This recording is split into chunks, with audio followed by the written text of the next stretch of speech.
Welcome into Throwback Thursday here on Main Street Sports Today, presented by the Tennessee Orthopedic Alliance of Columbia. I'm Maurice Patton. That's Wade Neely. We're coming to you from the Lee Company studio. No, we're not. No, we're not. I'm sorry. Muscle memory. Wow. Yeah. Scratch all that.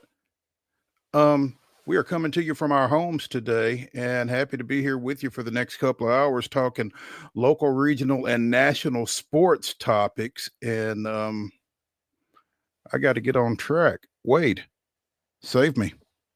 Man, it's Thursday. It's a beautiful Thursday. Not outside necessarily, but beautiful in the sense we got a big show, an action-packed show.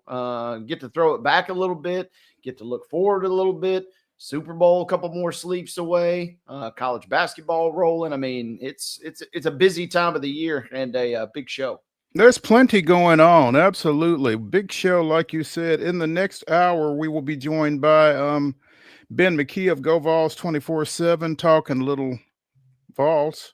But there's plenty to talk about between the men's basketball team, the women's basketball team, softball, and baseball. And we will probably be delving into all of that with Ben McKee in the second hour of the show. In the second segment, it's Coach's Corner, as it typically is on Tuesday. We will be joined by Brentwood boys basketball coach Troy Crane, the first-year Bruins coach, with a big rivalry victory last Friday night. And the Bruins are at or near the top in a very jumbled up, very competitive District 10 4A. Looking forward to visiting with him again in the next segment, as well as giving out some of our weekly high school awards. So a couple of great guests. We'll also be talking a little college football. We will be talking a little college basketball, a little pro basketball, men's and women's, and tying up some loose ends with some Major League Baseball and some golf news as well. And again, speaking of golf, it is Throwback Thursday. We will be throwing it back at the top of the 3 o'clock hour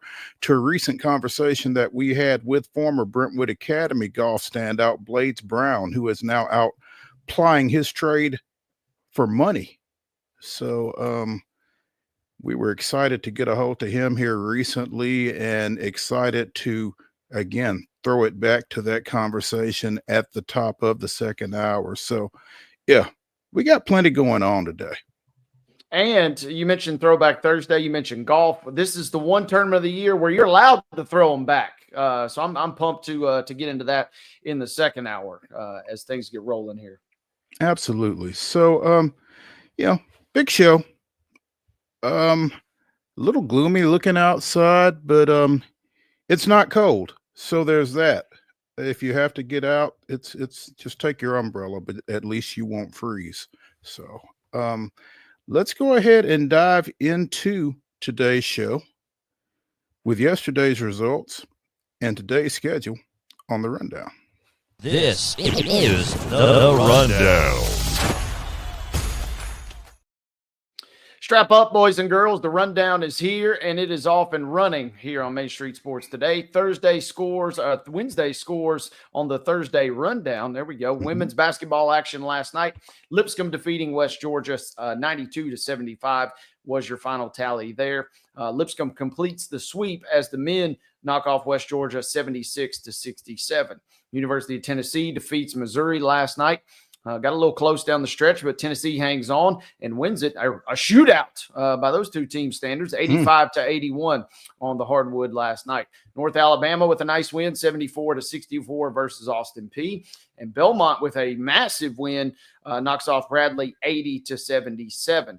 The Memphis Grizzlies with a nice victory. The Vancouver Grizzlies as they were donning the jerseys last night. Nice. Toronto had their throwbacks on as well. It's the best jersey matchup in the NBA, but the Grizzlies with the second half surge defeat the Raptors in Toronto 138-107. High school basketball tonight. These are double headers starting at 6 with the girls. Nashville Christian travels to Clarksville Academy. Sycamore is at Creekwood. Santa Fe goes to Frank Hughes. East Robertson is at Greenbrier. Merrill Hyde is hosting Red Boiling Springs, and Knowledge Academies travels to Smyrna. Girls only matchup. This is a 5:30 tip as Brentwood Academy goes to Harpeth Hall. At 7 o'clock in a boys matchup, Brentwood Academy is at Montgomery Bell Academy. More on the rundown here. doubleheader college basketball action. You can catch, at 11 a.m., you can start catching Western Illinois at TSU. Games were being shown on ESPN+. West Florida at 5:30 makes the trip to Nashville to take on Trevecca.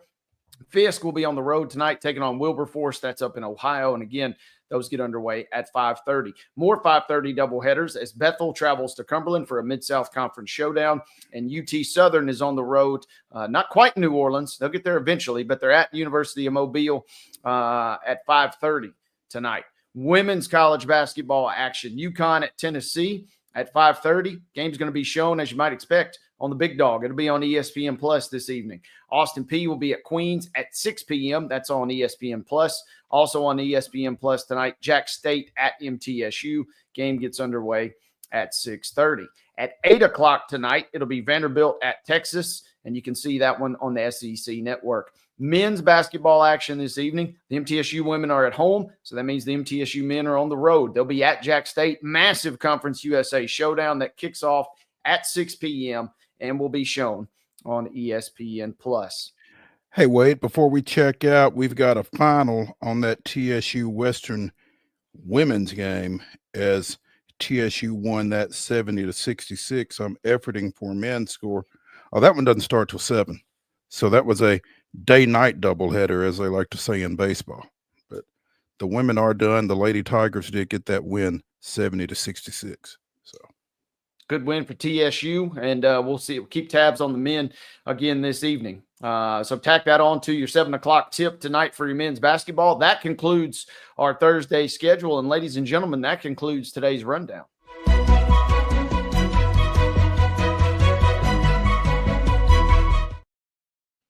Your top story brought to you, as always, by the fine folks over at Piggly Wiggly in Neely's Mill in Columbia. Be sure and check out their delicious daily deli lunch options available from 11 a.m. until 6 p.m. Also, their hand-cut meats and everything is cost plus 10% at the cash register. Piggly Wiggly, Neely's Mill, Columbia. You know, we've talked about Tennessee State and the Southern Heritage Classic and the likelihood that they would not be playing in it this year. Well, I think the final nail in that coffin came yesterday as TSU athletic officials announced the Legacy Series, a 4-year series between Tennessee State and Alabama A&M that will begin this fall, specifically on September 13th, as the Bulldogs come north to take on TSU. That game will go back and forth between Nashville and Huntsville, with Alabama A&M hosting in September of 26. The game will come back to Nashville in 27 and then back in Huntsville again in 28. According to the release here, the Legacy Series pays tribute to the rich heritage and traditions of Tennessee State and Alabama A&M, two prominent historically Black colleges and universities. The series will honor the golden era of HBCU football while celebrating the lasting impact of these institutions on the sport and culture. It aims to showcase the athletic excellence and the academic and cultural achievements of both schools. These two first played in 1930. TSU leads the series 21-8. They will be renewing a rivalry that was last played in 2010. When TSU won 27-14. And, you know, it's kind of amazing, really, that as close as these two schools are and with the rich heritage and traditions that they share, that they've not played any more often or any more recently than they have. Again, 2010, the last time that they have met. So this will break a 15-year drought when they get together in September. Yeah, it'd be fun to see the two teams kind of getting back together. And you're right, not a lot of distance separating the two squads. So kind of somewhat surprising that they had not played more, especially more recently. But kind of nice to get it back in and kind of, a nice way. If you're not going to play in Memphis, obviously, this is about as good of a pivot as you can get. And the cool part, Mo, they announced their full schedule. Man, you have no excuse not to check TSU out next year if you're a football fan, because they got 8 games in Nashville. So a chance to check them out with trips to Eastern Illinois, SEMO, and UT Martin on there. But, man, they play a lot locally, including that big one, as you said, right there in the middle of September versus A&M. Yeah, they've got a nice schedule, like you said. No excuse not to see them. Again, 8 games and three drivable, really, road games. I mean, and if you want to go to Charleston is nice in November, I'm sure. So they play over at Charleston Southern as part of that Big South OVC scheduling alliance that those two conferences have. But yeah, 3 straight games at home to open the season. North Carolina A&T in the John Merritt Classic on August 30th, followed by reigning FCS champion North Dakota State coming in on September 6th, Labor Day weekend. Again, the Legacy Series matchup with Alabama A&M on September 13th. And then after an open week that following week, they will open Big South OVC action against visiting Tennessee Tech on September 27th. So they don't leave home until the first weekend in October. So you've got, again, plenty of opportunities to see them early, and they're coming off a really good season, went 9-4, advanced to the opening round of the FCS playoffs, shared the OVC regular season championship in Eddie George's 4th season as head coach. So a lot of good stuff going on with Tennessee State football, and this matchup with Alabama A&M kind of adds on to that, you would think. Yeah, tack it on. Nice schedule. Certainly a nice home schedule. A lot of chances to see the guys at home and hopefully keep that momentum rolling. Obviously, a Herculean effort going to be needed versus North Dakota State. But, man, you're talking about a pretty favorable schedule for a team that snuck into the playoffs last year. So maybe a chance with Eddie George back in tow after, a little flirtation with some other jobs in the offseason. He's back, ready to recharge, and hopefully guide these guys to another strong year. Yeah, big homecoming matchup on October 18th as Howard comes to town. The Bison will be TSU's homecoming opponent after TSU served as such for them last year, went up there and ruined their festivities. So got to be on guard for Howard to come in and try to do the same thing this time around. That game will be followed by 2 more home games against Western Illinois and against Lindenwood in conference play. They will then travel to UT Martin, home against Gardner-Webb, and again finish the season on the road against Charleston Southern. So 4 straight at home to open the season, and another 3 straight at home in the middle of the season. So it's going to be a fun schedule for the Tigers. And as long as we're talking TSU football, apparently they were a little bit more active maybe than some local teams during the February signing period. They announced 6 signees from yesterday, including former Antioch defensive end James Stewart, who transfers in. He spent his first 2 seasons at Memphis, his next 2 seasons at Middle Tennessee State, and so I guess he will have 1 season remaining and will play that for Coach George and the Big Blue. They also got a transfer quarterback, Adam DeMonte, who has previously spent time both at Northern Arizona and Arizona. Looks like they actually got a couple of freshmen. Brandon Collins, a defensive tackle from Ensworth, Jaden Guy, a receiver from Blackman, both signing with TSU, as well as a kicker out of Georgia, and linebacker Jelani Willis out of Memphis, who played 3 seasons at Western Michigan, played his high school ball at Memphis East. So 6 guys coming in February, or signing yesterday, I guess, with TSU. So again, a lot of good stuff going on with this TSU football program right here, and keep an eye on them. Wade, let's go ahead and take our first break here on Main Street Sports Today, presented by the Tennessee Orthopedic Alliance of Columbia. When we come back, we will have Troy Crane, Brentwood boys basketball coach, joining us for that. So stick around after this.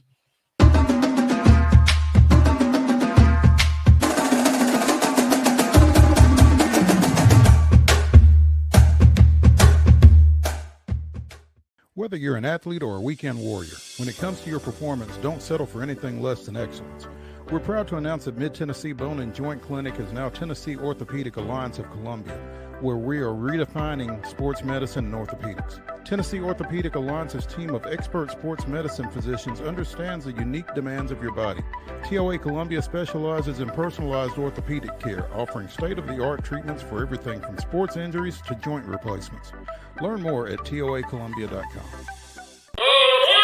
Step into the Lionel retail store at Opry Mills, Nashville, and you'll be captivated by all the magic of the 123-year history of Lionel trains. Whether you're already a train enthusiast or just getting started, Lionel will energize your love for trains. NASCAR fan, come check out your local Lionel station to learn all there is to know about model trains and die-cast NASCAR collectibles. Visit nashville.lionel.com or call 615-455-9399. Custom Stone Handler supplies over 600 distributors and suppliers with quality stone products. Along with River Stone, we produce and distribute over 100 building, landscape, and other bulk products. Our goal is to provide quality products, service, and partnerships to ensure our customers' success. We firmly believe that the measure of any person or company is how they treat other people and customers. Give them a call at 931-490-4990 or visit CustomStonehandlers.com.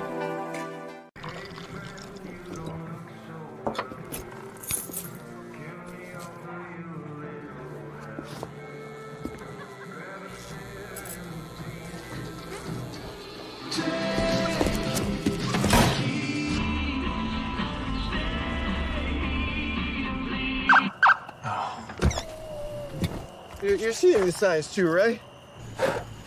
What signs?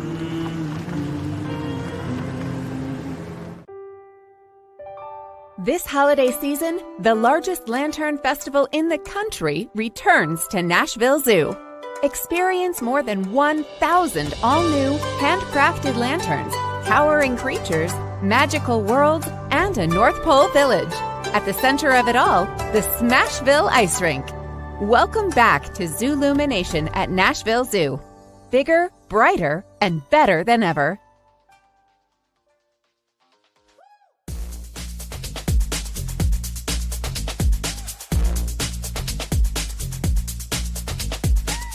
Throwback Thursday continues here on Main Street Sports Today, presented by the Tennessee Orthopedic Alliance of Columbia. I'm Maurice Patton. That's Wade Neely. And it is time for Coach's Corner, brought to you by the 10-Pin Alley Eat, Play, Party. Joining us now is first-year Brentwood boys basketball coach Troy Crane. And it feels a little odd saying first year because, Troy, you've been around forever. You've just not necessarily been in the So you just called me old, right, Maurice? So, well, hey, I can't call anybody old, so don't worry about that. But I mean, it's not like it's not like this is your first rodeo necessarily. But welcome to the show. We really appreciate you taking some time with us. Appreciate you having us. Absolutely. I was talking to Charles Pulliam out at the state wrestling duels on Saturday, Troy.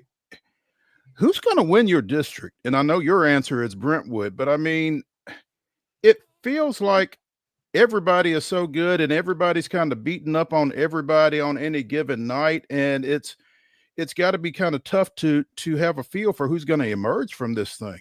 It does. There's only three games left in the regular season, and still that's not going to be answered anytime soon. And it just speaks to the volume of the parity in our league. You know, everybody's got good players.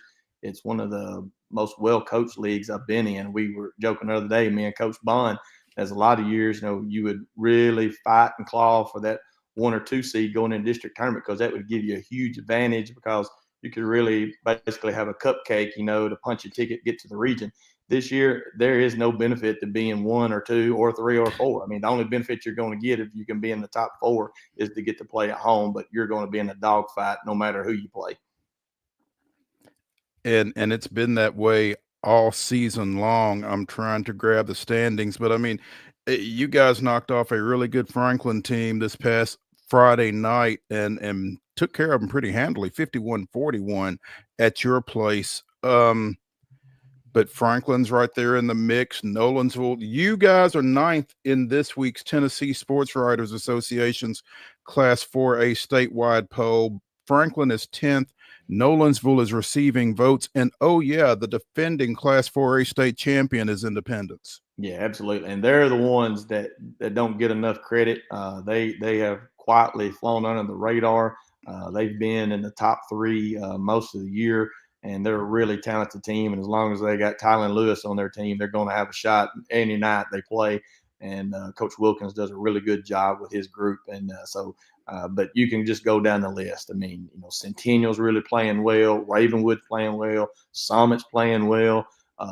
Page, they've struggled through the flu probably worse than anybody in our district. But I'm telling you right now, once they get their legs back underneath them, and plus they're hosting the district tournament, they could be a very, very dangerous team. Yeah, Coach, as you've navigated this schedule, man, you mentioned all those great teams. Night in, night out is a real battle. But then on the other hand, you look up and you blink, and it feels like the district schedule has already evaporated on us. You mentioned just 3 games left. And I guess I'm curious, what have you liked most about what you've accomplished in district play thus far, and what's maybe still out there you do want to work on? Well, one of the things, it was, no beating around the bush about it. We were everybody was labeling us as a rebuild year. Daniel Cochran walked out the door, and so did the future Hall of Fame coach Troy Bond walked out the door. So they get stuck with me and then a bunch of sophomores, And but the thing is, these guys have really bought into to working hard in the off season because they knew what type of competition we was going to have night in and night out in our league.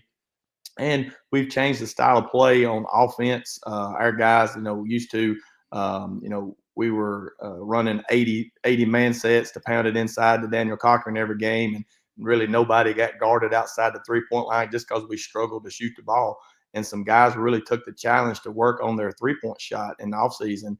And that's where we really changed the dynamic of our offense. Now, we're not shooting the ball well of late, but we come out of the gate pretty strong this year. And, I credit a guy like senior Kevin Spivey, who his guy would be one of the ones that would go double team Daniel last year. And then anytime we got him in the set to where he was above the free throw line, they wouldn't come out and guard him.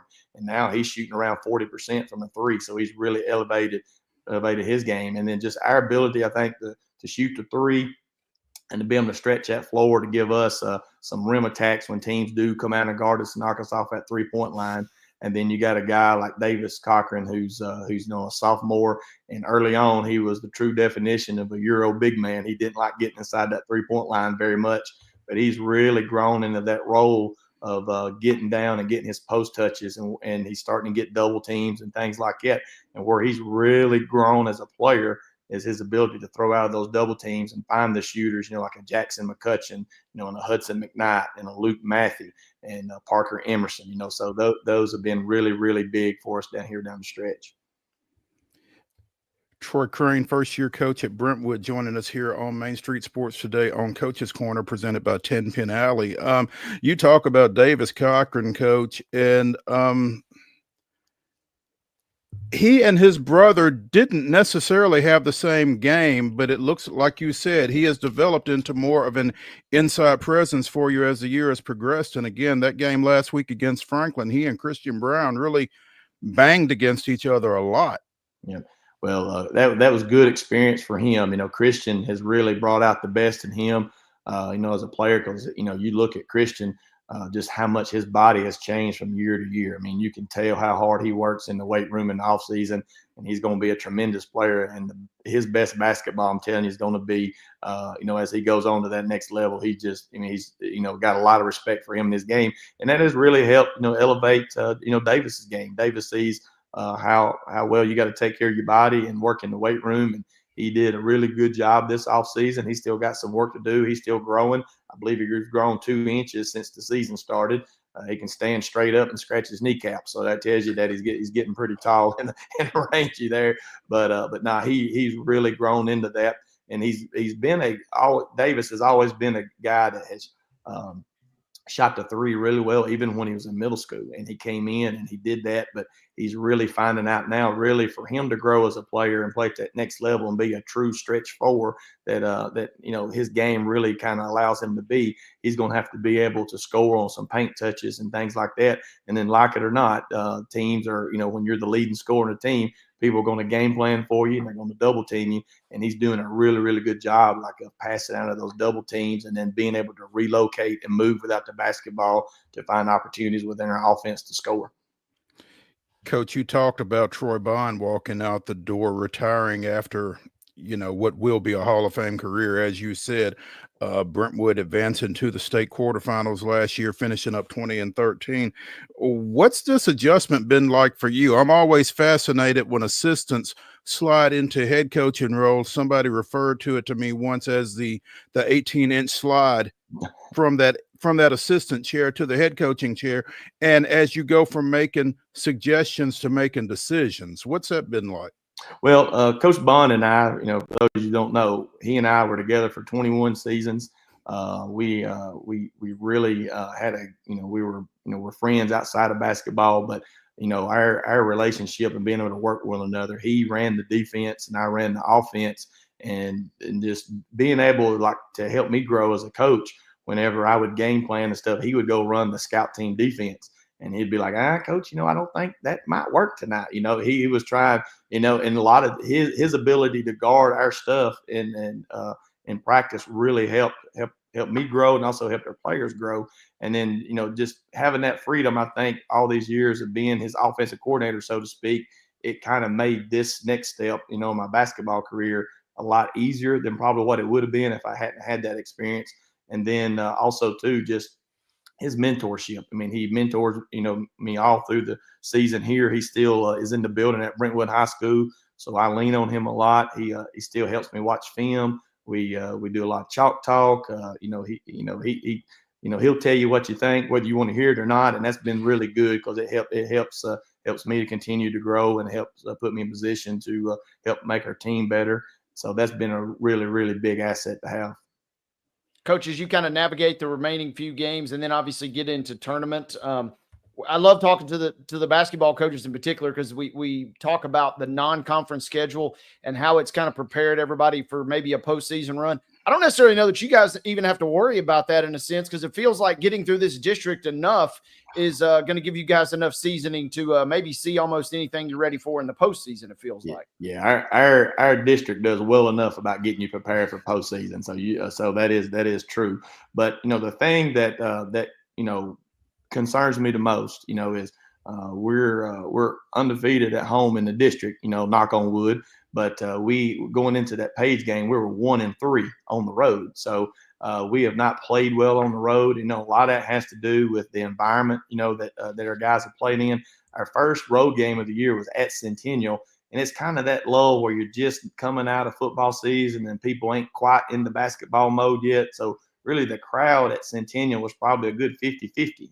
It wasn't that big of an advantage, that night. But when you started going to Franklin and then you go to Ravenwood, I mean, you couldn't hear yourself thinking there. And it's and our guys on the road, we've really struggled with the live ball turnovers. And when I say live ball turnovers, I mean once we're really the defense is not really forcing them. We're just, we're making bad decisions, throwing the ball out of bounds or trying to lob the ball into Davis and it hits a cheerleader in the head, those type deals, just from, the tension, and, but, so we had 14 turnovers the other night at Page, and that is not going to get it done as we enter in the stretch and down into postseason. So that's got to get cleaned up. So that's been a big point of emphasis is taking care of the basketball and then us, being able to win on the road. And so we've got 3 of our last 4 games going into that Page game was on the road. So getting that one Tuesday night really helped our confidence. And then, we didn't shoot the 3 really well. We were 4 of 19 from the 3 that night, but we did a really, really good job of, getting the downhill rim attacks, and we got to the free throw line some, and our defense, we played really, really good in the half-court defense, so we was able to grind out a win there. So that was good confidence and a good boost going forward because we do next week, we finish up going to Indy on Tuesday, and then we go to Nolensville on Friday, so it's going to be a huge test for us. And to your point, Coach, at Franklin back in early January, you guys dropped a 13-point decision there, and then you get them by 10 this past week on in the MyTV 30 game. So yeah, the road, as Mark Byington is finding out at Vanderbilt in the Southeastern Conference, the road is a little different, and how you handle that makes a lot of difference. Like you said, lost 48-46 down at Summit. But defeated Summit before Christmas, 92-45. So it's a lot of difference. Yes, it is. And then, we have a lot of sophomores, in our lineup. So that inexperience and stuff, and being able to fight through adversity that you're going to face on the road. Like we at Franklin, we had to play without Kevin Spivey. He was injured, so he didn't even dress for that game. And then Davis picked up 2 fouls in the first quarter. So we jumped out early to 11-0 lead. And then they went on a 24-6 run because Davis had to sit the entire second quarter. So, but what I was most proud of in that game, even though we did lose, was able to cut it to 4 with 5:42 to go in the fourth quarter. So our guys scratched and clawed back, but we just ran out of gas, and Franklin made the plays they had to win. But it just shows you, like, adversity is going to hit you sometimes on the road, and you got to be prepared. And that's where the excessive turnovers and not valuing your possessions when you're playing on the road, especially being a young and inexperienced team. But like I told them, none of them guys are sophomores now. We've done played enough games. You go through one round of district games in this district, you automatically move up a class in experience. So I mean, all these guys, you're not young anymore. You're veterans now, so you got to start playing like it. Yeah. Won 4 of your last 5 in district play to get into a tie with Franklin at the top of the standings there. Again, Independence a game back, and then you've got everybody else, within a game of each other. Nolensville sitting there at 5 and 6 in district play, and then Centennial Page, Ravenwood, and Summit all 4 and 7. So like you said, this last 3 games is really going to kind of a lot is going to shake out over that. You guys have Ravenwood coming to your place tomorrow night, and it doesn't matter where that one is played. It's always going to be big. So I'm sure the atmosphere will be fantastic for that one, just like last Friday. And then, like you said, go to Independence and Nolensville to finish up next week. What are you looking for out of this next 3 games other than trying to cut down turnovers? Yeah, we're just looking for consistency. And the growth within our offense. Like when the 3 ball's not falling, we got to find a way to be able to manufacture points, because we'd like for that to be able to generate the transition points off our press and off our traps. But the guard play is so good in our league; it's just hard to constantly turn people over and over. You can pick spots to do it in to generate a few extra possessions, but you're not going to make a living depending on that for your scoring. So you're going to have to be able to score when you get those possessions in the half court. And that's what postseason basketball is about. You got to be able to execute when you have those possessions. And that's where we've got to grow. And then, like I said, being able to do that on the road in hostile environments, that's going to be a huge, huge growth opportunity for our basketball team. Troy Crane, Brentwood first-year boys basketball coach, joining us here on Coach's Corner, presented by 10 Pin Alley. Coach, I'm not going to ask you who you want to see necessarily in the district tournament, but who particularly do you feel like, from a matchup standpoint, that kind of thing, who particularly poses a problem for you? Well, I think anybody that has tall guards. I mean, and then I tell you, one of the most scariest groups that runs out there at you is really the Page guys, because all those guys are so long and they're athletic. And, we've got a couple of guys on our in our rotation that's got to have parental consent to ride all the rides at Six Flags. So when you start running some ball screens and things like that, and they start blitzing you, that the law of verticality sets in, and so it makes it difficult. But Page definitely, with their length and stuff, and that's the thing. It seems like everybody has everybody's got physical guards, so there's really not just one. But I'm telling you, and we had Page at our camp back in the summer, and I got to watch them several games throughout the summer. And they were, the whole thing, you write it down on a piece of paper in the time capsule. They were kind of my sleeper pick to win our district. I really thought they had all the pieces. And I'm just telling you guys, when they get their sickness over with and they get their legs back under them, they're going to be a dangerous team here in postseason. Yeah, I saw their score against Franklin a couple of weeks ago, and it kind of took me aback to your point. And it's funny you say that you and Troy were together for 21 years, and you've kind of seen the way the game has evolved in this area. And you used to see a lot of 6'1" and 6'2" post players, Troy, and now, like you said, everybody's got a big, and you're talking 6'7", 6'8", and up. I mean, it's kind of crazy how much more like basketball teams a lot of these folks look than they did when you and Troy were getting your start necessarily. Oh yeah, absolutely. And it's and a lot of it has to do with there's more kids that are working on their craft. Kids are just bigger and stronger and faster now, just with the way they train and the way they eat and stuff like that. And one of the big things to our game is the old day of a big just with his back to the basket camping out down there on the block is out the window. I mean, everybody now can put the ball on the floor. They're bigs.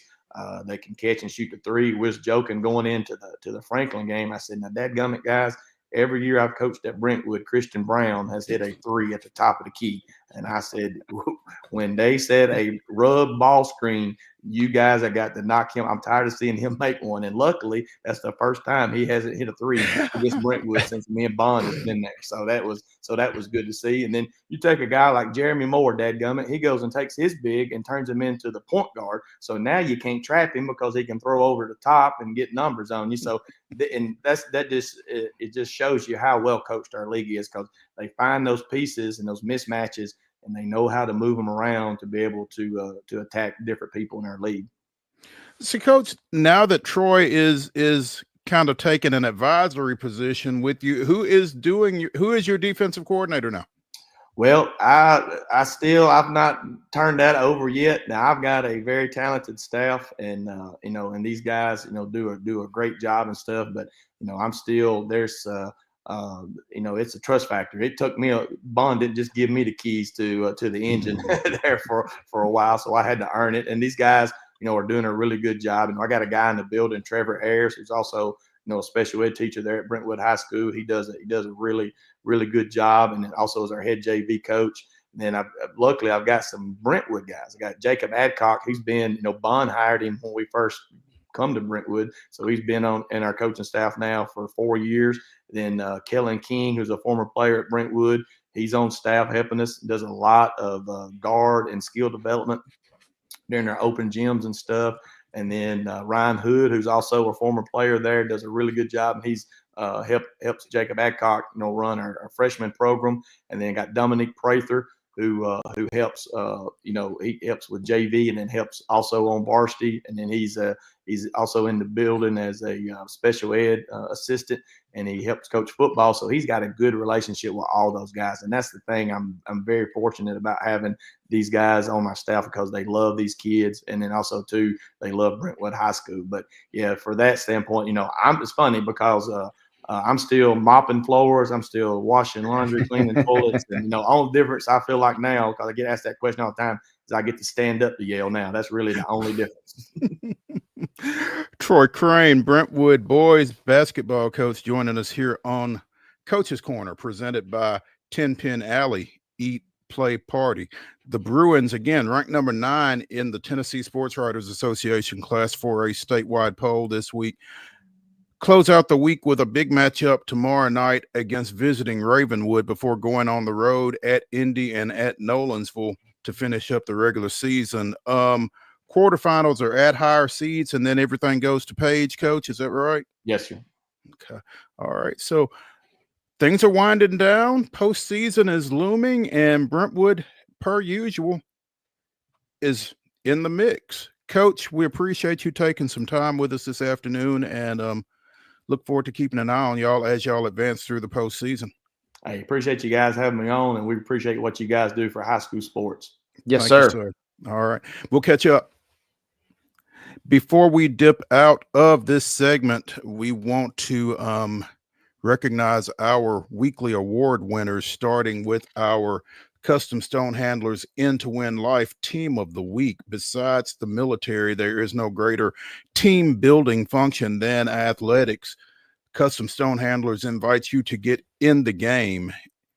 And again, our In to Win Life Team of the Week is the Summit Wrestling Program. The Spartans participated in the Class 2A state duels this past weekend out at the Williamson County Ag Expo and finished second in the 18 field.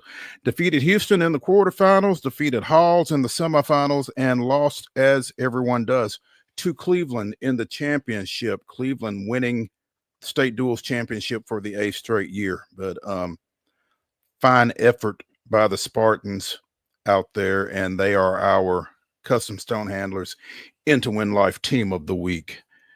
Our Tennessee Orthopedic Alliance of Columbia Athlete of the Week, Summit Senior Braylon Pelkey, on Saturday out at the Ag Expo, won all 3 of his matches, 1 by pin, 2 by technical fall, and for those of you who aren't versed in wrestling, that's by 15 points or more. So Braylon pretty dominant in his performance for Summit this past weekend as they finished as state runners-up in the Class 2A state duels. So again, congratulations to the Spartans and to Braylon Pelkey, our Tennessee Orthopedic Alliance of Columbia Athlete of the Week this week. Let's take a break here on Main Street Sports Today, presented by TOA of Columbia. When we return, we'll talk a little basketball. Stick around.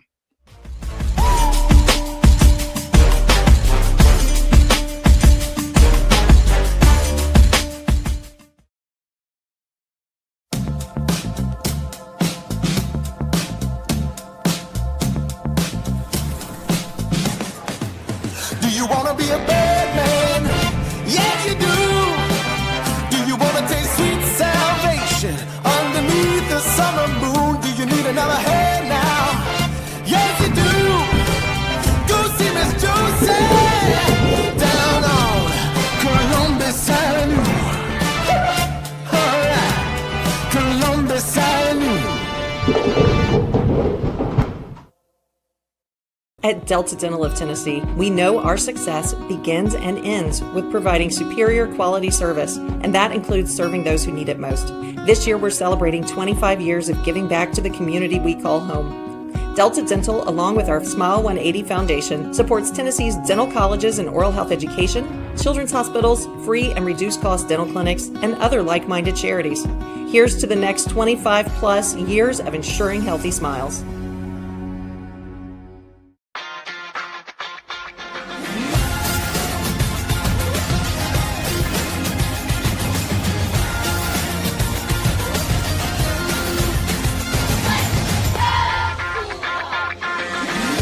Whether you're an athlete or a weekend warrior, when it comes to your performance, don't settle for anything less than excellence. We're proud to announce that Mid-Tennessee Bone and Joint Clinic is now Tennessee Orthopedic Alliance of Columbia, where we are redefining sports medicine and orthopedics. Tennessee Orthopedic Alliance's team of expert sports medicine physicians understands the unique demands of your body. TOA Columbia specializes in personalized orthopedic care, offering state-of-the-art treatments for everything from sports injuries to joint replacements. Learn more at toacolumbia.com. Hey guys, Wade Neely here, one half of Main Street Sports Today, reminding you that Zoolumination continues right here at the Nashville Zoo. It's the nation's largest outdoor lantern festival. Some impressive stuff that has something for everybody here in the Music City. So again, Zoolumination rolling along all the way through February 9th. Make sure you grab your tickets now.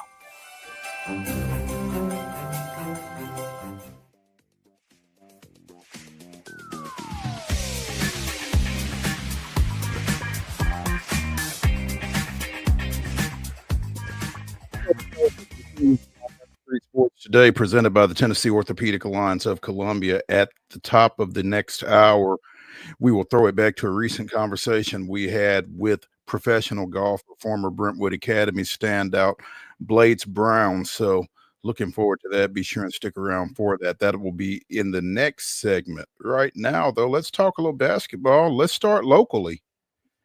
Municipal Auditorium, as Athletes Unlimited got their season off to a rousing start last night.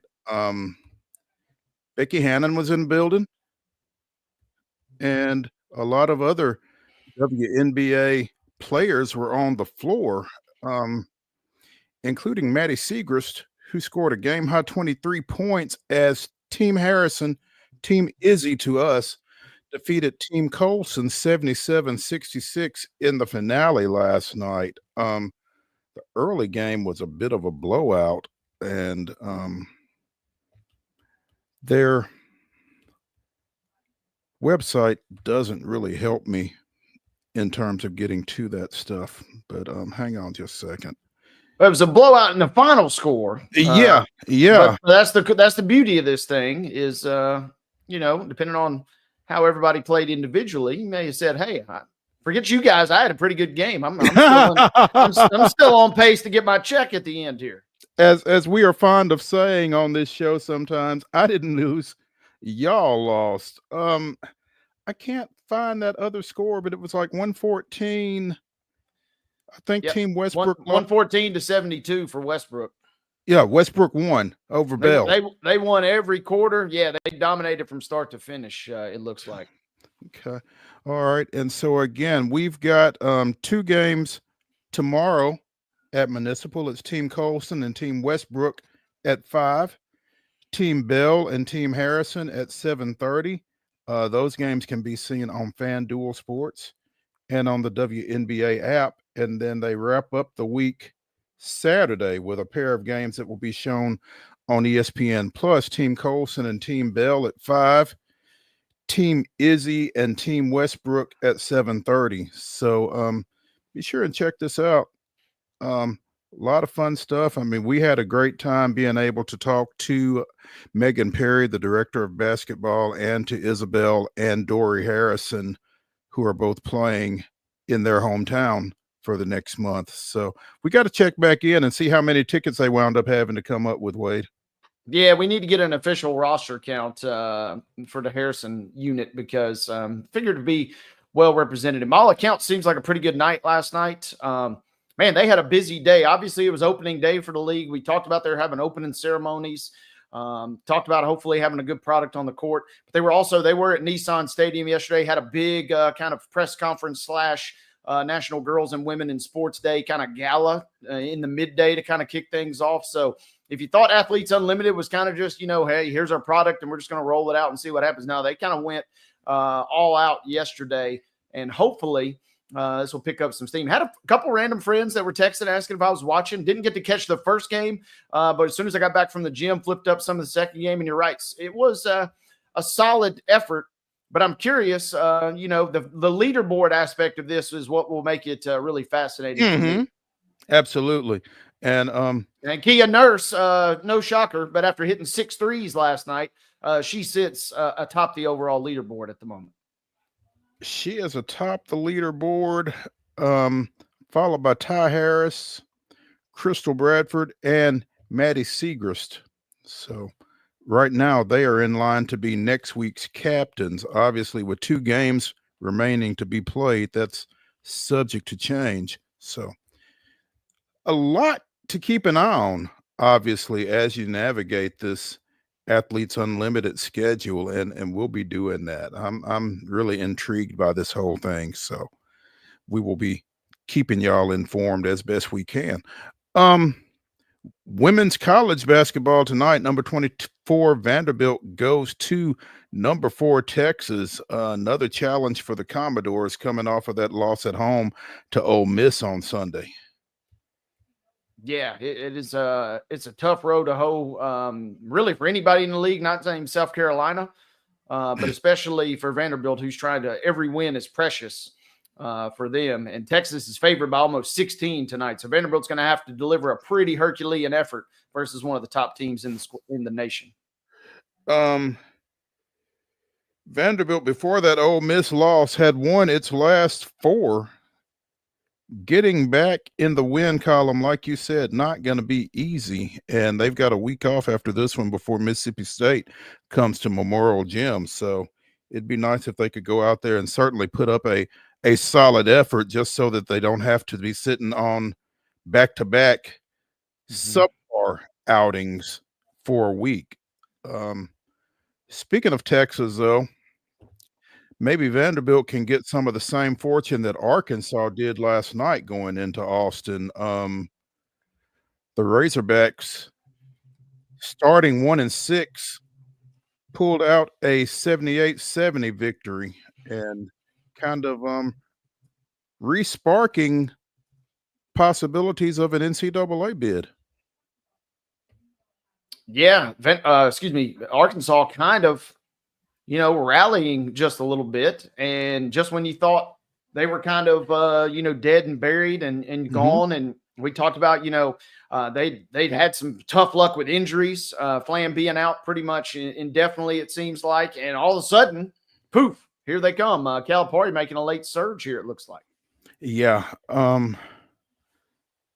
I think that this is closer to what was expected out of Calipari and Arkansas than what we had seen early on. But I guess the question becomes at this point, can they sustain it? Next up for them, they go to, they've got Alabama coming to Fayetteville on Saturday. But then they've got LSU next week, Texas A&M on the road the following Saturday. So if they can stay close and make it a battle against Alabama, maybe they've got a little momentum going into next week before they travel to Auburn on February 19th. Yeah, it'll be critical for them. Rivalry game also last night. They came out swinging for the fences. So kind of in a sense, 2 back-to-back very emotional games with obviously Kentucky prior to that. If somehow they could get 2 out of 3 versus Bama, you certainly want to should. If you lose to LSU, you pretty much throw all your good momentum out the window. They kind of are toiling toward the bottom there. And so if you can somehow beat either Bama or at Texas A&M, maybe you give yourself a little bit of a shot. And if you're Arkansas, obviously you're thinking, man, why not just go ahead and get Alabama on Saturday, and then we can take our chances at Texas A&M next weekend. But massive stretch for them coming down after they kind of have stubbed their toe quite a few times early. No doubt. Shifting gears to the professional ranks, Darius Garland with a big shot last night as the Cavaliers defeated Detroit 118-115 at Detroit. Garland hits one from the logo almost literally. Now, to be fair, the logo is pretty big in Detroit, but still. It technically counts. It does. I mean, his feet are on it. Go ahead, Mark. Or did we just have a picture? Or do we have video? No, just a picture. Oh, well done. He's in there barely. Yeah, he's definitely in there for sure. Big win for Cleveland. Huge win for them, bouncing back, because they got, I'm not going to say handled, but Boston took it to them on Tuesday night in the matchup of the 2 Eastern Conference powers. And Detroit has been playing a lot better, but that's still not one you want to throw away. So that's a massive dub for them, even if it does come down at the buzzer. Even if it does come down at the buzzer, even if it's against Detroit, like you said, Detroit was 25-25 coming into that game last night. Yeah, they've been playing better, and Cunningham has been playing out of this world. So it wouldn't have been a great loss by any stretch, but you obviously, when you're a team of Cleveland stature, you're trying to win every single game from here on out. But it would not have been a super shocking loss, considering they had just gotten beat by Boston at home the night before, and then go on the road and try and play Detroit. So kudos to Garland. Kudos for those guys for pulling it out. Garland finishes with 25, Evan Mobley with 30 and 9 boards and 7 assists. And to your point about Cade Cunningham, 38 points, 7 rebounds, 9 assists. He's been on fire, and it seems more and more as the weeks have gone by, he is going to be your most improved player of the year in the league this year, which seems somewhat far-fetched, not just because of him and what we've seen of him at times in his career, but also because, man, that's a loaded award field, and for him to kind of have gotten as much distance as he's built up, that speaks to the kind of special year. He's starting to put it all together. Yeah, and doing it more consistently, it feels like. So, the trade deadline is today, right? What time? Yeah, 2:00. We're done. Oh, we're done. Okay. Yeah, there's still a few buzzer beaters that are kind of leaking out, but yeah, we're done. Well, there was one that took place last night, and y'all won't have to hear me talk about Jimmy Butler anymore because he is now a Warrior. We got to get you a Warriors jersey now. That's all we got to do. You know, I'm not necessarily a Jimmy Butler fan. I've just been so fascinated by how that whole thing went down, man. And yeah. And I don't know why I am, because it's not like it's the first time Jimmy's done it. He did the same thing to get out of Minnesota, basically. But it's just amazing to me when somebody decides they're not going to play anymore and doesn't. What are the particulars of this move? We know Wiggins. The great part last night, I love this. This is why social media is so fascinating, is because you had the video of the Heat fan telling the Heat players about the deal last night in real time. And Kevin Love is sitting on the bench, and he turns, and only Kevin Love, of course, the long in the tooth Kevin Love, he asked about the draft pick and asked, what year the draft pick. Only Kevin Love, who probably won't even be playing in 2030 or 2031, but he wants to know what year the draft pick went in. So that was a hilarious video, as the fan who got almost all the details right, just kind of missed a few little bits and pieces there.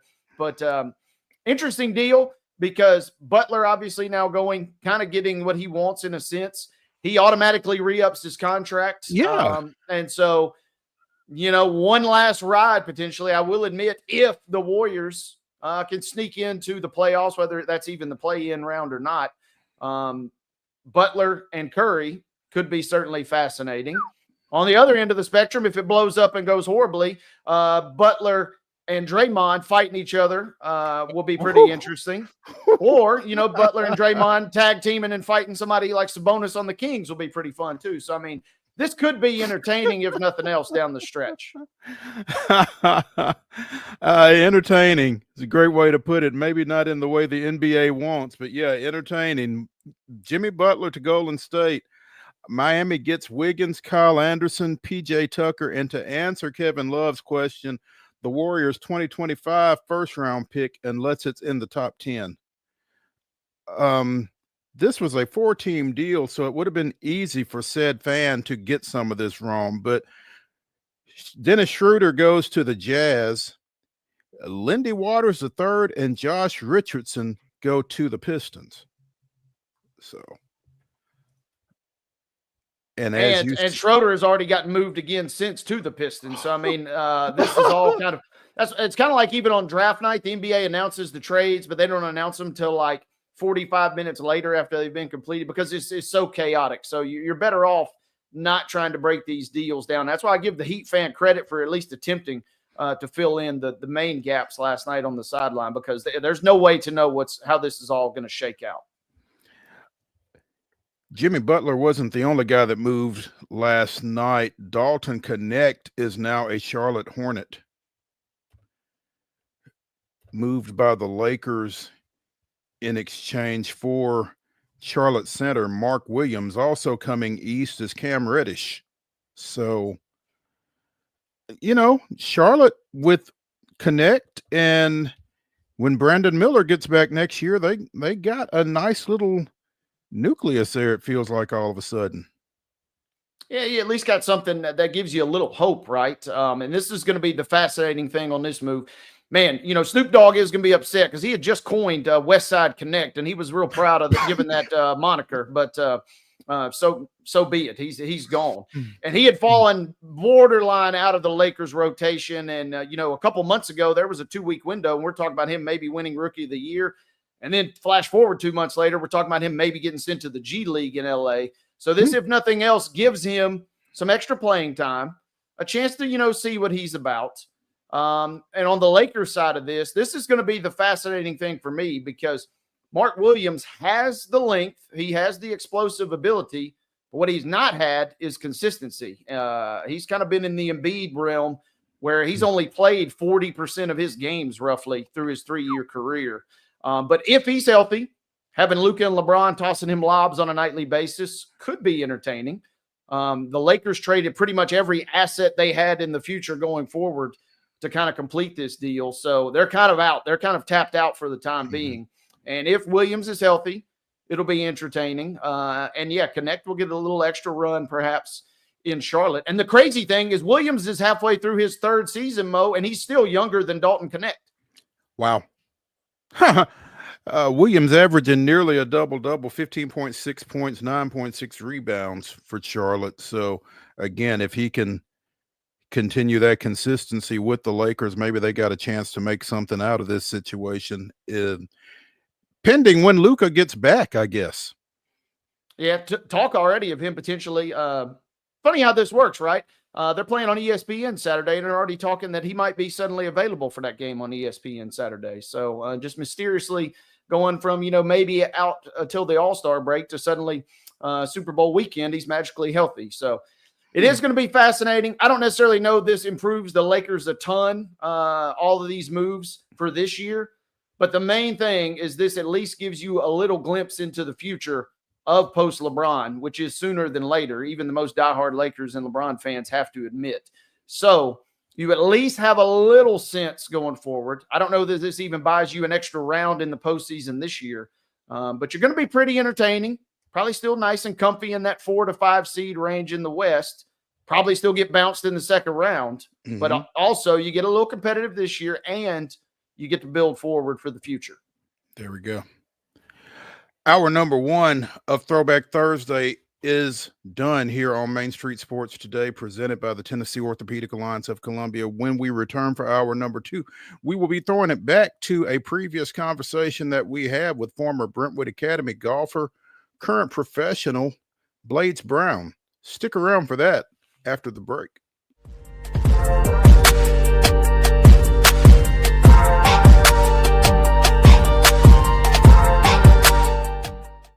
Hi, I'm Dr. Vilay Saisuka, CEO and founder of Premier Foot and Ankle Centers of Tennessee here in Murfreesboro. We offer foot and ankle care from ingrown toenails to diabetic foot wounds. We also fix ankle fractures and things like that. Call us today to schedule an appointment. We look forward to seeing you. Because here at Premier Foot and Ankle, we believe that the journey begins with happy feet. Whether you're an athlete or a weekend warrior, when it comes to your performance, don't settle for anything less than excellence. We're proud to announce that Mid-Tennessee Bone and Joint Clinic is now Tennessee Orthopedic Alliance of Columbia, where we are redefining sports medicine and orthopedics. Tennessee Orthopedic Alliance's team of expert sports medicine physicians understands the unique demands of your body. TOA Columbia specializes in personalized orthopedic care, offering state-of-the-art treatments for everything from sports injuries to joint replacements. Learn more at toacolumbia.com. Jones & Lang Sporting Goods here in Columbia has been outfitting teams, officials, and anybody else from T-ball to college for 50 plus years. Be sure and check them out at 931-388-8060 or online at jonesandlang.com. Jones & Lang Sporting Goods, the look of a winner. Zion Christian Academy, zioneagles.org or 931-388-5731. You can schedule your appointment. Go tour their campus. It is beautiful over there, and you're definitely going to want to see it. Again, it's zioneagles.org. Give them a call, 931-388-5731, and schedule your tour today. Custom Stone Handler supplies over 600 distributors and suppliers with quality stone products. Along with River Stone, we produce and distribute over 100 building, landscape, and other bulk products. Our goal is to provide quality products, service, and partnerships to ensure our customers' success. We firmly believe that the measure of any person or company is how they treat other people and customers. Give them a call at 931-490-4990 or visit CustomStonehandlers.com.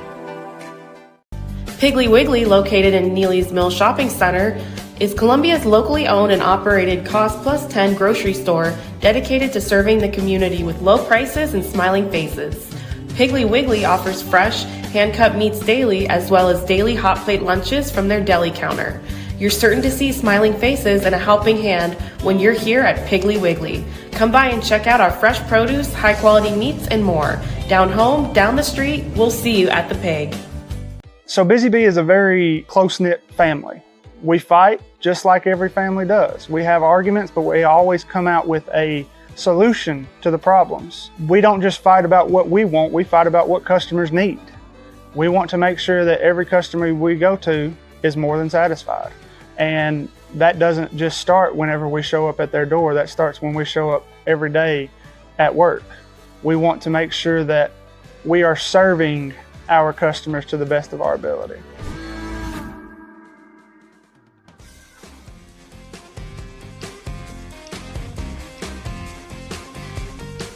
We're pleased to now have with us from the Professional Golfers Association Tour, Blades Brown, joining us here on Main Street Sports today. How are you doing, sir? I'm doing great. How about you guys? We're good, doing brother. well, thanks. Appreciate you taking some time with us. I guess this weather kind of kept you from getting out and swinging them today, huh? I know. I was devastated. I had a tee time lined up and everything, and then I step outside and I was like, oh, never mind. But my mom looked at me and she goes, oh, you know what you can do today instead? Homework. So I've been doing homework for pretty much all day today. Yeah. Mom's gonna mom, right? I know. My mom is gonna mom, but it's all right. Yeah. Now, take us through this. So you withdrew from physical school at Brentwood Academy after winning state golfing championships as an 8th grader, a freshman, and a sophomore. So you're kind of doing the homeschool thing now, I guess? Yeah, so yeah, I'm enrolled at Laurel Springs, and it was just so much easier for my schedule. So when I was a sophomore in high school at Brentwood Academy, I missed 45 days of school in one school year. Now, I had an awesome mom, and she kept me accountable for my grades, and I still kept all A's, but it was super hard because my teachers, they wanted me to get a lot of stuff done, and I was basically nocturnal for just a little bit, especially during exam time. But I enrolled at Laurel Springs, and it's been so much more flexible with my schedule. I'm able to do school and go to the golf course, and yeah, it's been awesome. 45 days out of school. You're living most high school kids' dream in that regard, Blades. I hope you know that, right? I know. It's unfortunate though, because usually you miss school and you're like, oh yeah, let's go. Whenever I miss school, I'm like, oh, now I got to make up 3 tests, 2 quizzes, and all that. But no, it's been a lot of fun. So what's the transition been like for you, Blades, on the course from playing for fun to, being a professional? Well, golf, I love playing golf. It's been a passion of mine ever since I was a little kid. So it still hasn't set in that this is my job now. I still kind of see it as I get to play golf, basketball, pickleball, ping pong all day, every day. And then, so it's been sweet. Yeah. As you are out at these professional events, who have you been awestruck by? Who have you met that it's like, oh my God, it's X? Man, that's a great question. I'd say the most significant person that has come up to me was Justin Thomas, just because he's very decorated on the PGA Tour. And I remember I was putting, I was minding my own business, doing my own thing, on the putting green, and all of a sudden this guy comes and taps me on the shoulder, and I'm like, "What's up, JT?" And he was like, "What up, man?" And that to me meant so much, just because a person of his caliber, me, like I didn't come to him, he came up to me and just offered me words of encouragement. That to him, it takes such little effort, but to me, it's awesome. And what that says is they know who you are. Yeah. I mean, what's the significance of that? That they know who you are, they know what you've done. Your name's been mentioned with Bobby Jones and different things like that, and you're just coming out. That's got to be pretty awe-inspiring for you. Yeah, it's been so special. I have some awesome people surrounding me, whether it's my mom, my dad, or my family, or my team.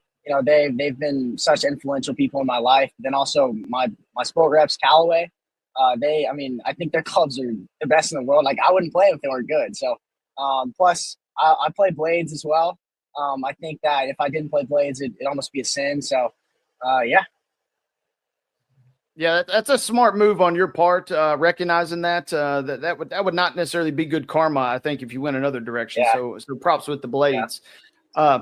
I do want to ask you, Blades. I watched a video last night of you playing with Grant Horvat, who's a YouTube phenom, and I don't want to toot your own horn. I guess you could do it, but you absolutely smoked this guy. He's got over 1 million followers across all social media, and you absolutely dominated this guy. What was it like playing and kind of being in that space with a fun personality like that? Well, first of all, Grant's awesome. He made it so easy for me to just go out and play golf with him. Had some great conversations. He's a very authentic guy, which I really appreciate. But I mean, he came out, he sent me a DM. He was like, "Hey man, you want to get out after it sometime?" I said, "Heck yeah, I want to get after it sometime."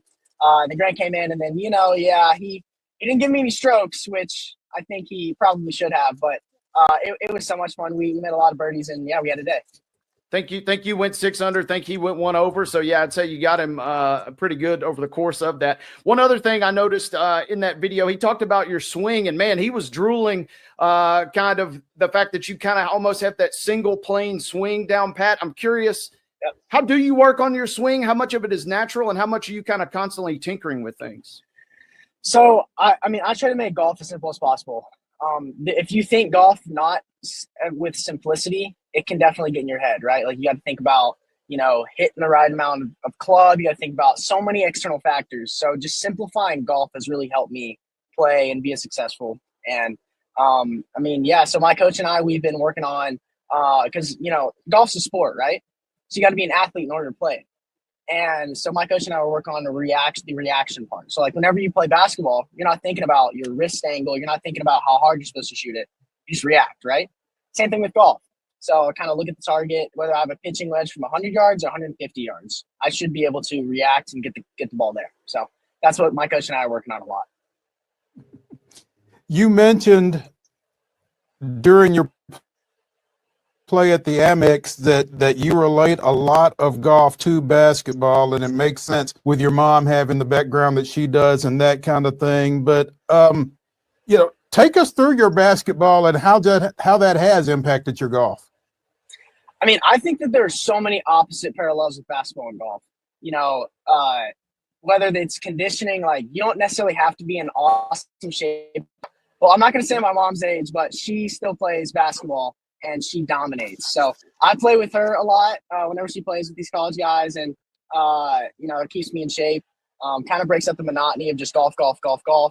And yeah, it's awesome.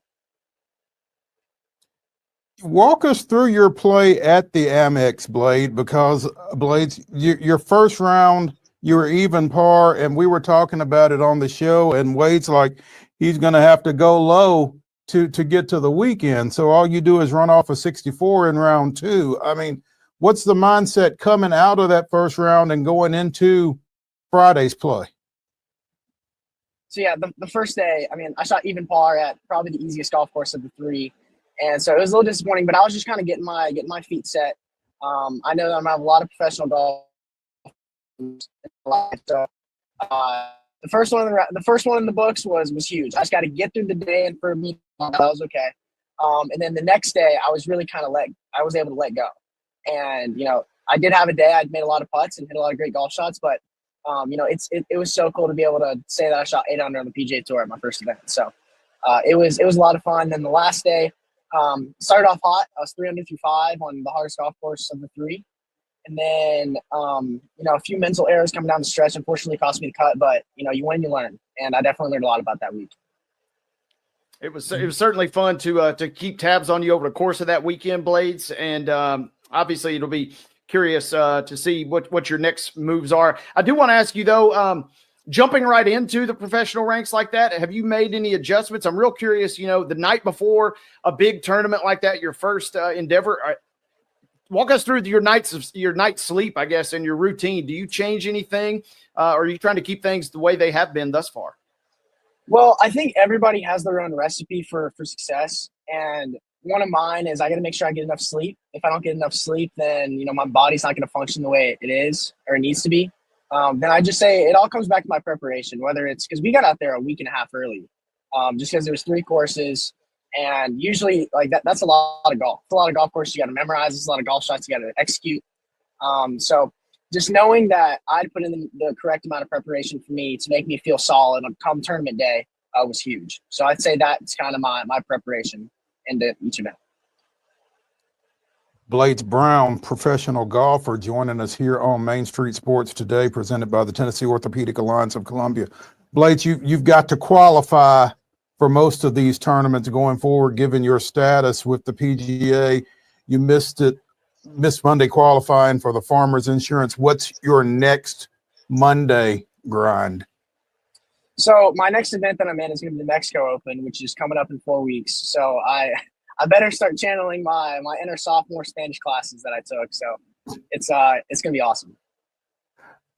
Now, are you in the field for that one, or is that a Monday qualifier as well? You're in the field. Did you get an exemption for that one then? Yes. So we're going to be taking it. We're taking it day by day, just kind of strategizing which events that we can use. But yes, I will be playing in the Mexico Open in 4 weeks. Okay. Love to hear that. Blades, I do got to ask you too. I loved the banter with you and your caddy Jack. Walk us through the famous quote when you're talking about, a little extra sauce and kind of you throwing a little extra juice out there. I love the way you play the game. So walk us through that exchange. So yeah, Jack Bethan, he's awesome. He's pretty much like my older brother out there. He's got flow, it's long hair, which I don't have long hair, but he kind of makes up for my short hair. But he just makes it really easy for me to play golf. He calculates the yardages, and then I'm just the one executing the shot. So we work as a team, and everything we do is a team. But then, what was the second part of your question? Well, I just wanted to know about the famous line. You're about to see some sauce right here when you go out and chip one in. Yeah, so that's a golf term. So sauce is like backspin. And so I said, "Hey, yo, Jack, I'm gonna put some sauce on this." And he was like, "Do it to him." And so, I think you're referring to the chip in that I had at my first PGA tournament. Yeah, so I looked at Jack and I said, "Hey, man, I'm gonna put some sauce on this." And then I ended up catching it perfect, and it went in. So it was awesome. I love to hear that. I love the enthusiasm, love the moxie. And also I read that Jack is pretty tight with Peyton Manning, maybe one of his favorite caddies out Cherry Hills as well. Have you got to meet Peyton, or you got any stories from Jack on Peyton yet? I have. So at the 2023 U.S. Amateur, where Jack and I were medalists, so he was Peyton Manning's local caddy. So every time Peyton Manning was at Cherry Hills, Jack would caddy for him. And we did really well at Cherry Hills, medalist, lost in the round of 32. But then I was like, "All right, Jack, I'm taking you from Peyton. You're mine now." But no. But Peyton's been awesome. He sent me a couple text messages. I don't know if that was recruiting or anything like that, but yeah, Peyton's awesome. He wants his caddy back, baked beans. Go to him. Like he's a guy. Yeah. What'd you say, Wade? He wants his caddy back? Yeah, he wants Jack back, man. You're gonna have to fight Peyton Manning for Jack's services going forward, Blades. Hope you know that. We probably should just play a match and then see what happens from there. There you go. You know what I'm saying? I like that. Blades Brown joining us here on Main Street Sports today. Blades, does it ever hit you, man? I'm 17 years old, and I'm playing professional golf. Does that ever run through your head? What's your reaction when it does? Well, my dad told me this saying one day. He said, "Blades, the golf ball doesn't care how old you are." And ever since I heard that, that's true. The golf ball does not know whether I'm 65 or 17. And so I can play with that mindset and learn each and every day. That's great. We'll be looking for you in your next event. We appreciate you taking some time with us. Blades Brown, former Brentwood Academy, 3-time state golf champion, joining us here on Main Street Sports today. Out there driving for show and putting for dough, right? Yeah, there we go. There we go. Hey, man, we appreciate you taking some time with us. Tell your mom we said hey, and good luck. I will. Thank you guys so much for having me. That was awesome. Thank you, Blades. Thank you. All right.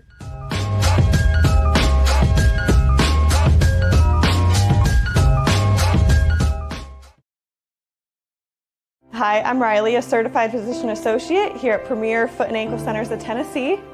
We have a couple locations, Murfreesboro, McMinnville, as well as Franklin. We treat people of all ages.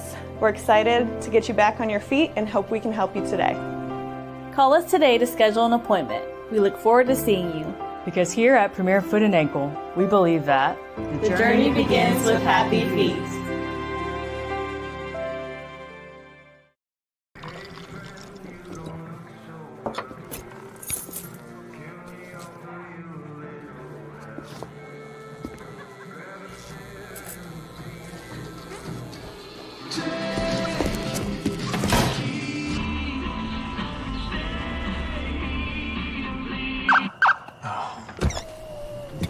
You're seeing the signs too, right?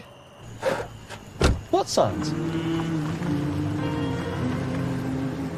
Whether you're an athlete or a weekend warrior, when it comes to your performance, don't settle for anything less than excellence. We're proud to announce that Mid-Tennessee Bone and Joint Clinic is now Tennessee Orthopedic Alliance of Columbia, where we are redefining sports medicine and orthopedics. Tennessee Orthopedic Alliance's team of expert sports medicine physicians understands the unique demands of your body. TOA Columbia specializes in personalized orthopedic care, offering state-of-the-art treatments for everything from sports injuries to joint replacements. Learn more at toacolumbia.com. Jones & Lang Sporting Goods here in Columbia has been outfitting teams, officials, and anybody else from T-ball to college for 50 plus years. Be sure and check them out at 931-388-8060 or online at jonesandlang.com. Jones & Lang Sporting Goods, the look of a winner. Zion Christian Academy, zioneagles.org or 931-388-5731. You can schedule your appointment. Go tour their campus. It is beautiful over there, and you're definitely going to want to see it. Again, it's zioneagles.org. Give them a call, 931-388-5731, and schedule your tour today. Piggly Wiggly, located in Neely's Mill Shopping Center, is Columbia's locally owned and operated Cost Plus 10 grocery store dedicated to serving the community with low prices and smiling faces. Piggly Wiggly offers fresh, hand-cut meats daily, as well as daily hot plate lunches from their deli counter. You're certain to see smiling faces and a helping hand when you're here at Piggly Wiggly. Come by and check out our fresh produce, high-quality meats, and more. Down home, down the street, we'll see you at the Pig.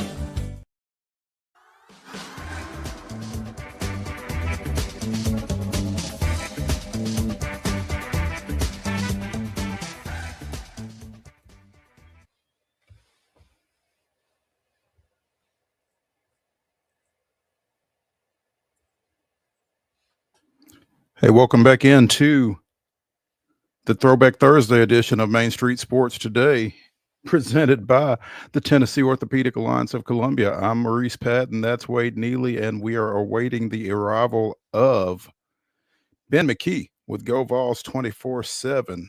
I had some technical issues, but we should have those corrected here in just a bit. Gonna talk a little UT athletics with Ben McKee, obviously.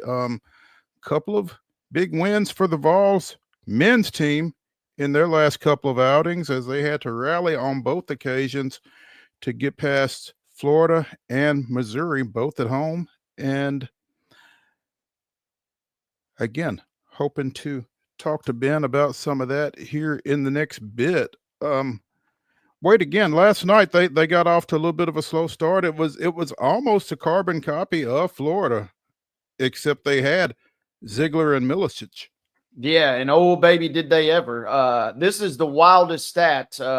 Igor Milicic is the only NBA, WNBA, Division I men's or women's player this century that has had a game with the following stats. He had 20-plus points, 10-plus rebounds, 5-plus assists, 4-plus blocks, 2-plus steals, and then was 75, 50, and 75 from the floor, three-point, and free throws. Literally never been done at any level of the highest basketball levels. And that was enough to get Tennessee by Missouri at home last night. So Igor goes nuclear, bonkers stat line. And, man, they needed that to get by for a game they desperately needed playing at home versus a really good Missouri team. That's amazing. And basically the best game of basketball that we've ever seen since 2000. I mean, sorry, LeBron, sorry, Curry, whatever. Igor Milicic is here to take your throne. Yeah. And, there have been times that I've just really not necessarily been impressed with him, but last night wouldn't have been one of those. I didn't get to see it last night. I was out at Columbia State watching some hoops, actually, and did not see anything quite like that. So, but yeah, Tennessee with an 85-81 win over visiting Missouri last night. Top 15 matchup. The Tigers coming in at number 15, Tennessee fourth in the country. And again, coming off of that win over that improbable win over Florida on Saturday, kind of continuing the momentum there. Like you said, big win before they go to Oklahoma this weekend for a morning matchup in Norman. But unfortunately, it seems like Oklahoma has been a lot of folks' punching bag here in the SEC, but that's the first of back-to-back road games for Tennessee because they go to Kentucky on Tuesday. So he's here. Ben McKee of Go Vols 24/7 joining us now here on Main Street Sports Today, sporting his Grizzlies cap. Now, is that a Memphis or is that a Vancouver throwback Grizzlies cap? This is a Vancouver throwback. There we go. In keeping with last night, huh? Yes, and thankfully I was going to say better Canadian team won, although Memphis is not currently a Canadian team, but I guess held it down in their return home to a certain extent. It was nice to see them get going in the second half because the first half was not pretty. No, it wasn't pretty. And, I know we don't like to mention this guy around Vols fans, but Zach Edey goes back to his country and balled out north of the border. So it was an all-around good night for the Grizz in the uniform combination of all uniform combos with them and the throwback Raptors. Yeah, that's as good as a uniform matchup, I think, as there is in the NBA, really. I was talking with Jason Swain this morning and was hyping up the Charlotte Hornets jerseys that Dalton Connect will now wear. They look more like their old throwback unis. But the Vancouver uniforms and the old school Vince Carter Toronto Raptors unis, it's hard to beat that. And don't you worry, I've been singing the praises of Zach Edey around these parts. Every night Zach Edey has a double-double, I think 3 in a row now. I get the little tweets that have his stats. I copy that link on my phone, and I'm sending it to everybody. I'm letting them know that Zach Edey's playing well and is one of the best rookies in the NBA this season. I'm sure much to the chagrin of some of your followers again, but yeah, Ben, we appreciate you taking some time with us this afternoon. I really wanted to get you earlier in the week. Unfortunately, schedules didn't necessarily allow, but I just don't think we've talked enough, and we didn't necessarily have the depth to do so, about just how improbable Tennessee's win over Florida was on Saturday.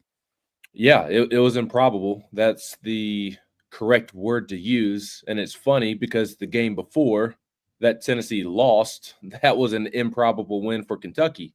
And I was saying in my various audio formats that the way Kentucky won was if you stripped Zakai Ziegler, because Lamont Butler did not play in that loss, Kentucky starting point guard. They were also without their big man Carr.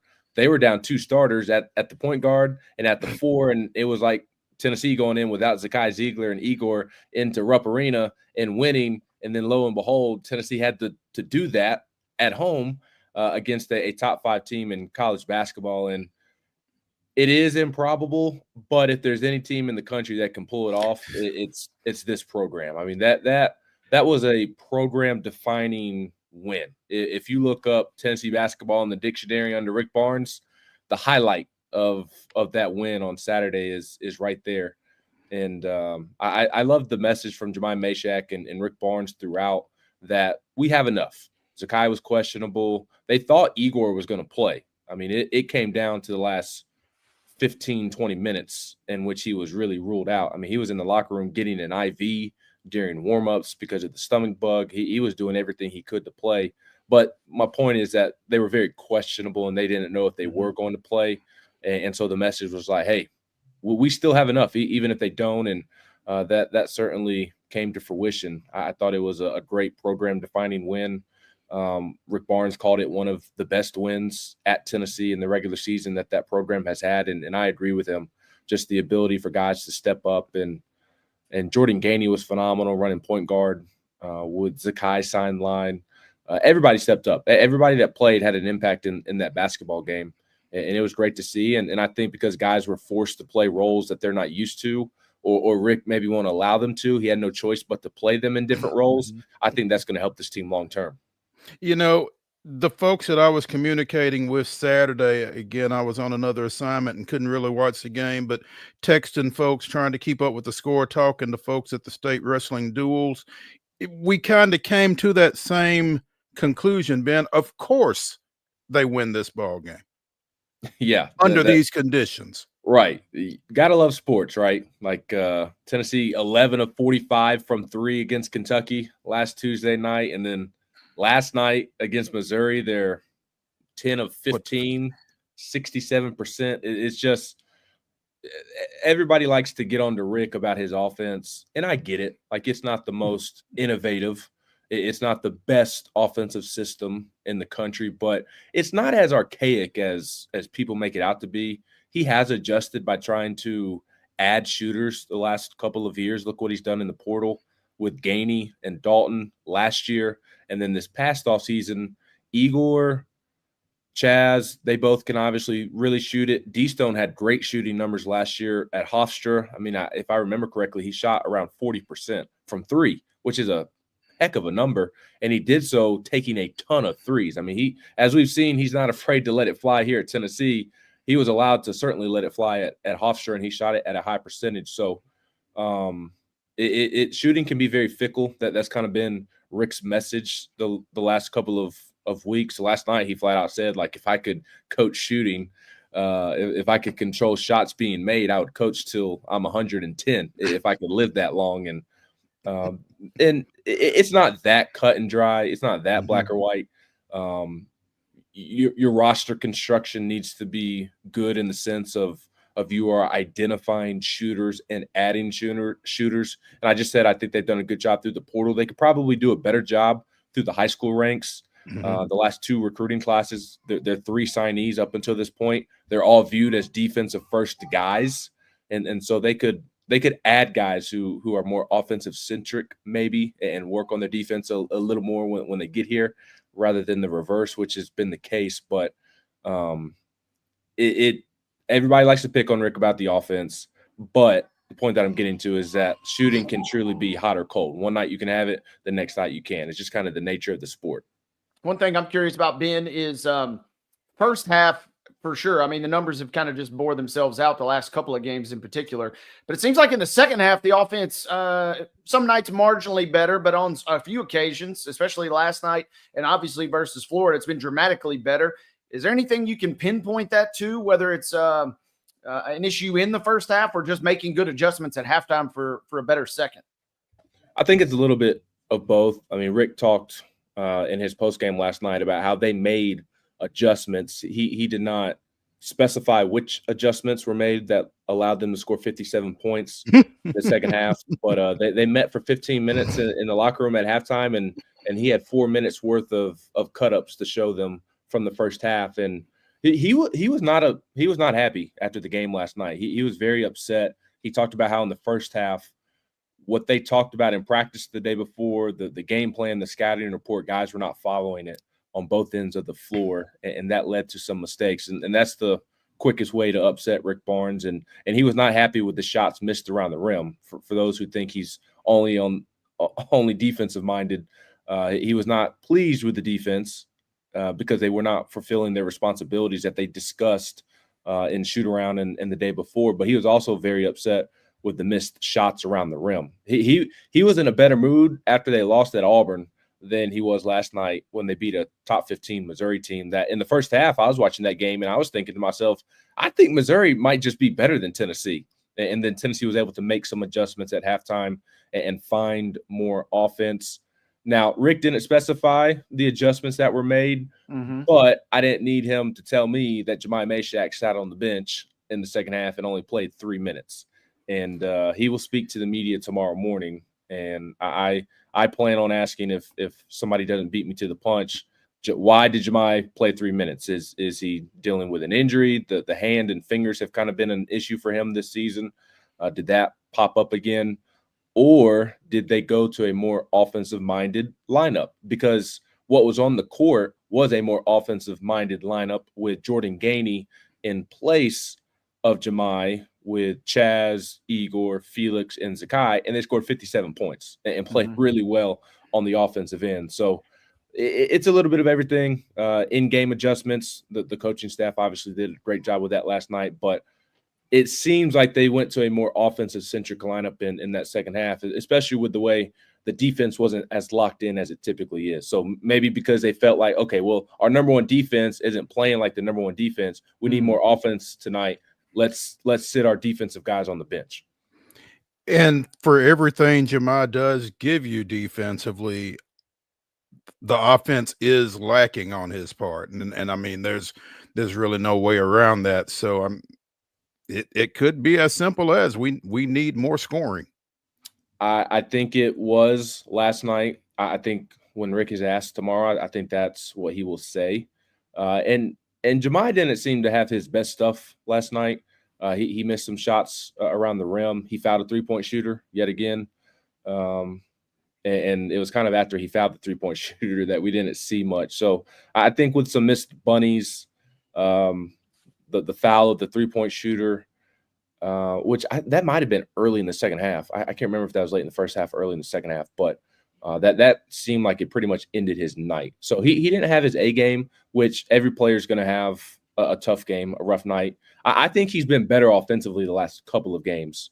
You'd like for him to hit that open perimeter shot more consistently, but if he's not going to put the basketball on the floor and drive to the rim, be aggressive. You have a physical frame. Mm-hmm. Nobody is as physical and athletic as you. You are in as good a shape as anybody in the country in the SEC. Use that physique to your advantage. And I feel like he's done a really good job of that the last several games. And you've seen him get into the paint, knock down some floaters, knock down some mid-range jumpers.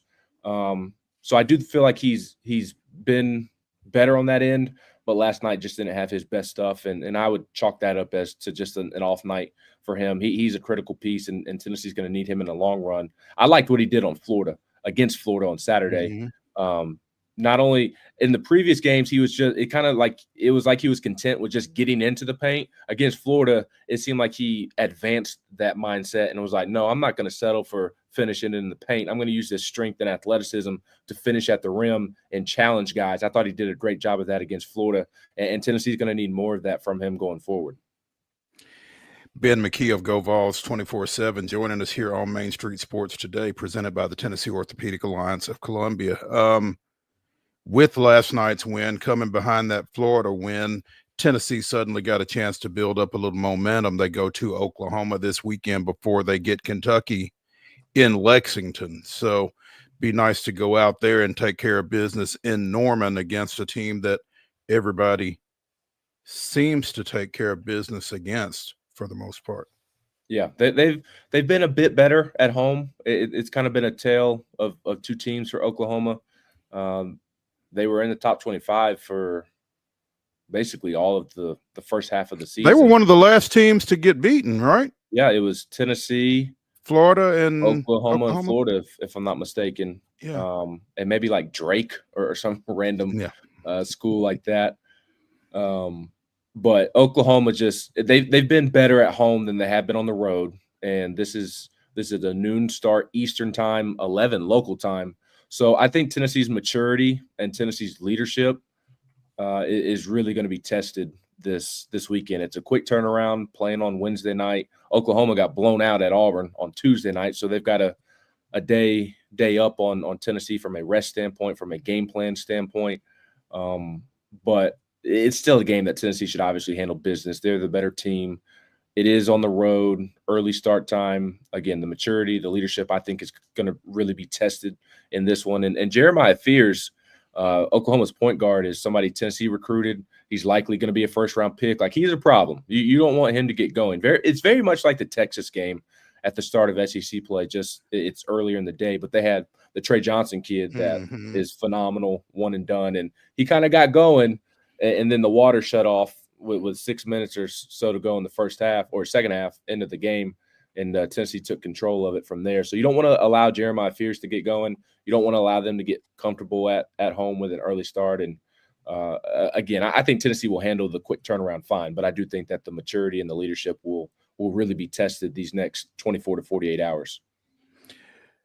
Big game tonight at Thompson Bowling Arena as number 5 UConn comes to town in a women's matchup in a game that ESPN's Ryan McGee referred to as a foundational rivalry, and it really kind of resonated with me in the little preview clip that he put together because, you know, when you think of women's basketball and where it has come from, UConn and UT and some of the titanic matchups that they have had, they ran off the number of times they've met when both of them were in the top 25, in the top 10, and top 5, when they were 1-2, either of them in either order. It's not necessarily that this time around. Again, UConn is number 5, Tennessee is number 19 and on the come up. But this is a game at one. It shocked me that I didn't realize it was tonight until last night. But 2, this is a game that still kind of resonates in the women's game. It absolutely does. Maybe not for the new age women's basketball fans. I know fandom for women's basketball at the college level has really spiked the last couple of years with Angel Reese and Caitlin Clark, and even before those ladies, what Dawn Staley has done. I don't know how long she's been at South Carolina at this point, but the Aaliyah Bostons and the Asia Wilsons and Dawn Staley is as good as it gets. I know she's at South Carolina, which is unfortunate for Tennessee, but she's one of my favorite coaches in any sport right now. How could you not have respect for what she's doing? So maybe the new age women's basketball fans that have latched on the last couple of years aren't as familiar with Tennessee and UConn, but I think there's a lot of people out there like myself who grew up on this rivalry. Now, I kind of missed the very beginning of it, which the 90s, early 2000s. I was more a mid 2000s, late 2000s baby. I was in middle school in the mid 2000s, about the same time Candace Parker was at Tennessee. But even though that there had already been a ton of battles prior to Candace Parker, like, it was still fierce. Candace Parker still hates UConn till this day. Hate is a very strong word, and she very much cannot stand UConn and Gino, and rightfully so. She's got a lot of reasons. She does. And Tennessee fans are certainly loyal. Lady Vol fans are loyal, and those feelings are reciprocated both ways on UConn's side with Gino and also the Lady Vol side. So it has been a quiet week in terms of the talk. I think that's the Luka Doncic trade. Swain and I were talking about this. It's kind of been I feel like Luka has even managed to overshadow the Super Bowl. Like, it feels like Super Bowl talk hasn't picked up until here the end of the week, and I think it's because the Luka trade just dominated Sunday, Monday, Tuesday, dominated that cycle. So maybe that's why, but it has kind of snuck up on us. It should be a good game. I was at the Lady Vols UConn game the last time they came 2 years ago, I think it was, and it was a phenomenal environment. College Game Day was in the house, and Lady Vols were able to keep it close, but just didn't quite have the firepower to overcome some turnovers late. And I imagine that it'll probably play out in similar fashion. But I do have more confidence in the Lady Vols going into tonight with what Kim Caldwell is doing compared to what it did a couple of years ago. UConn has more talent, more established. Kim is trying to establish and lay a foundation for her program. Tonight could be a program-changing win for the Lady Vols within the Kim Caldwell era. I mean, it truly could. I think she's already laid a really great foundation, but boy, if you could solidify it with a win over UConn before you even got to the NCAA tournament, that would be huge for the program, especially with how she and her staff are already recruiting. They are doing a great job on the recruiting trail, and this would help solidify that. So I'm excited to see the emotions and the energy in the arena. Again, UConn has more talent. They're more established. I expect them to pull one out. But even with South Carolina a couple weeks ago, Lady Vols were able to keep it close down to the wire, and I imagine they'll do the same thing and have themselves in position to maybe pull one out, and we'll see if they can execute and knock down a couple of perimeter shots to do so. I was just getting ready to say, the way this UT team plays under Kim Caldwell, they're going to put up a lot of threes if some of them fall. The great equalizer. No doubt. Ben, wanted to ask you this before we let you go. Tennessee has gotten a baseball transfer this past weekend. And one of the questions that I saw around it was, how does Alberto Osuna get into class the first week in February? Well, the ad drop date is not as strict as it once was. Okay. I mean, that's the simplest way to put it is there's wiggle room there with the add drop date. And Tennessee started class late. I forget when in January they started. Martin Luther King Day or the day after, maybe? No, it was when was Martin Luther earlier King Day? I think it was a little The bit 20th. earlier. Was it? Okay, maybe I think it was that Monday or Tuesday. I don't know. It was in the Mhm. 20s. I know that early 20s in January. So I think the semester starts later. And so what they've been in class for 2 weeks now, which isn't too crazy of a time period. I think it's once you get into the middle of February where it becomes all right, this is getting a little stretched out here. But I think if you're within those first 2 to 3 weeks and you're coming off of a national championship, I think that maybe you can easily get a guy into school and in the classes. So he's going to play first base in all likelihood. I think he's going to be the designated hitter if it clicks. If he is forced to play in the field, it would be at first base. He is a first baseman by trade when he has a glove on. But if you go look at where he started at North Carolina, he was there for 3 years, and every year, I mean, it was only like 2 starts at first base, 4 starts at first base, 2 starts at first base again. It was like starting 50-something games, 1 year starting 60 games at DH. So if it clicks and he transitions well and he earns the spot, because he's not – it will not be given to him. He will have competition. Tony will not allow that to fly, or the coaching staff overall. They're not going to hand him a position. But if it clicks for him, if everything goes according to plan, I think he ends up being the starting designated hitter.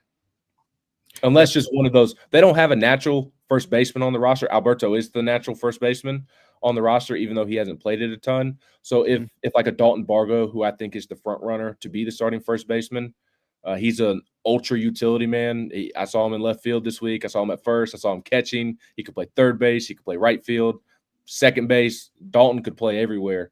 If it's just not working defensively at first, then you probably slide him over there. But they also have some very talented freshmen who they avoided the draft with, a Chris Newstrom, a Levi Clark, some of their top hitting signees who it's going to be hard to keep their bats out of the lineup, even in a deep lineup as freshmen. Then if it's not clicking defensively for guys like that, or a Hunter High, a mid-state native who is also a utility guy like Bargo, if nothing's working defensively with some of those other bats, then I could see them sliding him over there to first base. But I think the more likely outcome is that he's at DH. Certainly a great pickup regardless, right? Should be. I mean, he practiced for the first time on Tuesday, and in his second at bat, he crushed one into the porches. It was off a freshman pitcher who is probably going to redshirt this year.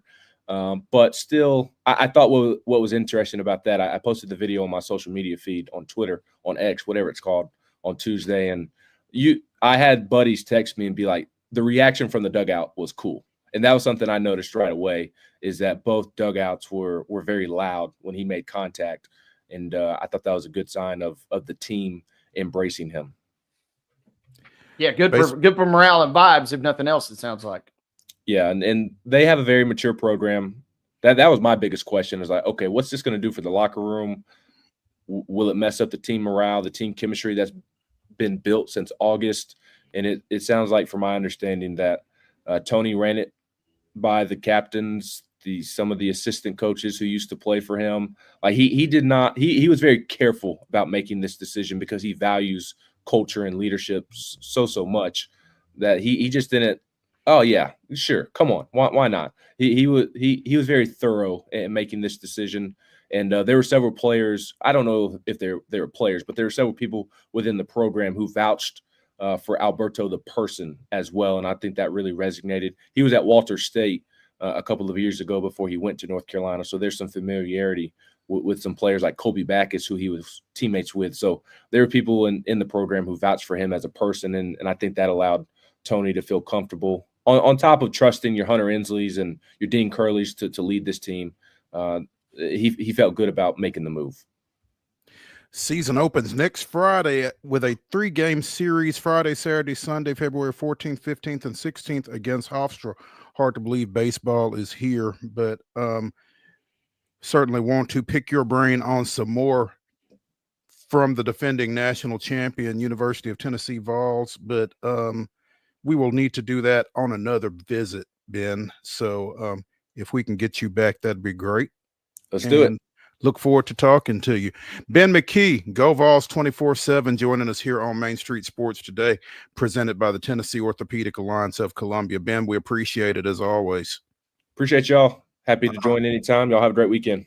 Thank you. You too. Mark, break or no? Nah. All right, let's roll. Final segment, the grab bag here on Main Street Sports today. Speaking of slugging first baseman, it appears the Mets have one.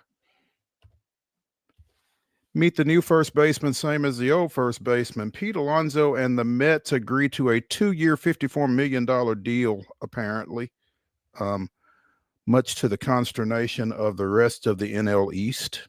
But, you know, Steve Cohen had said that he had grown weary of this whole situation, but apparently that's what it took, was him and Alonso just getting in a room is what indications are.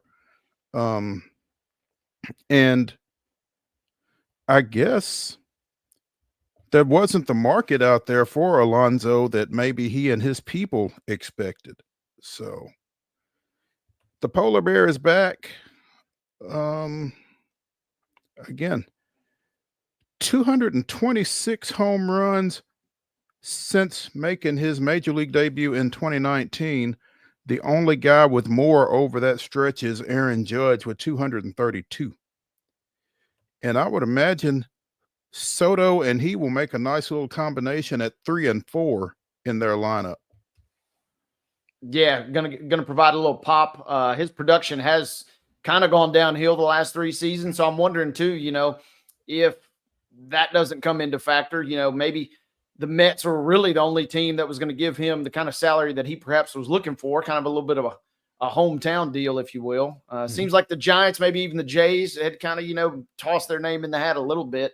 But it seems like the Mets, with those deep pockets, is really the only fit for a guy who is certainly capable, but has kind of gone downhill the last couple of seasons. Yeah, he definitely has not been the threat the last couple of years that he had been prior to that. So it makes things interesting. But, you know, as a Braves fan, as we always say, Mets gonna Met. They'll figure out some kind of way for this to not be as impactful as you'd like for it to be. But as we continue our secure the bag portion of the grab bag, I don't know that anybody would have necessarily expected this. Ryan Day got an extension from Ohio State. He is now under contract through 2031. His salary increases to $12.5 million per season. And I'm sure, Wade, you and at least one other Wolverine fan were kind of in favor of this. I saw the tweet that I saw initially was someone retweeting this announcement with the hashtag Go Blue. So yeah, it feels good if you're a Michigan fan, right? John Cooper 2.0, come on down. The only bad thing is Ohio State basically rolled out the exact blueprint, and you are worried that the 12-team playoff, I mean, that rivalry means so much. But man, it does make it a little diminished knowing that even if they lose that game, which they have certainly lost a lot more than they've won in recent memory, they still are going to be in pretty good shape, and not just in pretty good shape, but certainly capable of winning it all. But yeah, not bad if you're a Michigan fan today. You've owned this guy lately. Yeah. Don't take him out. We ain't done with him yet, as baseball fans would say about pitchers. Wanted to get to Ben about UT softball because the Lady Vols are one of 4 Southeastern Conference teams in the top 5 of the preseason ESPN.com/USA softball poll. Softball begins today at the Division I level. Texas is your preseason number 1, followed by Florida, and 4-time defending national titleist Oklahoma State at 4, and then Tennessee at 5. just means more. Texas A&M at 7, LSU at 9, Alabama just short of the top 10 at number 11.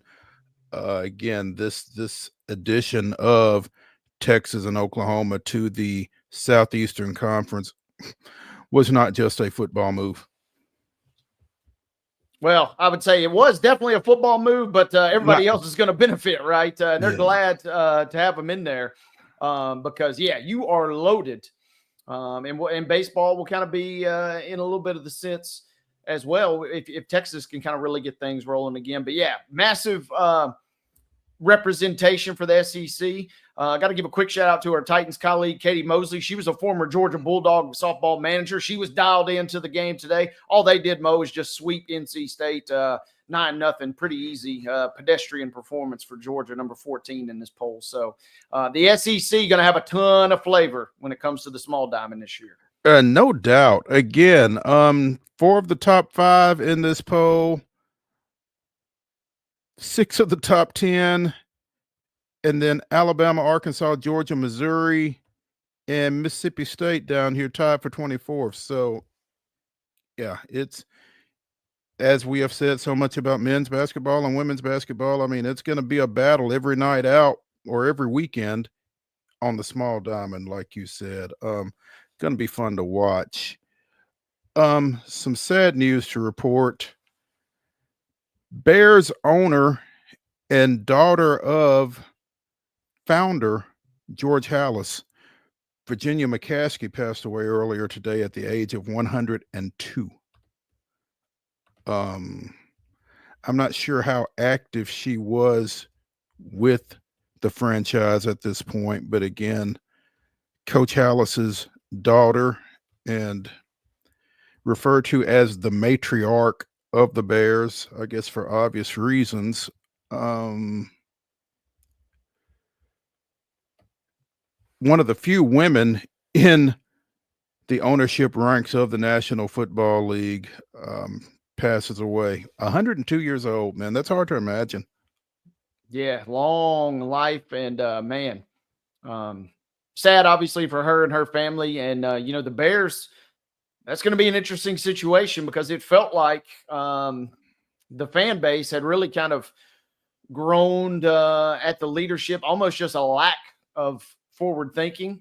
And it kind of all stemmed back to Virginia McCaskey kind of just being stuck in her roots and just saying, hey, I'm the owner and we're just going to keep things the way they are. So sad to see her go, but this has been a wild last year and a half for the Bears after they land the number 1 pick.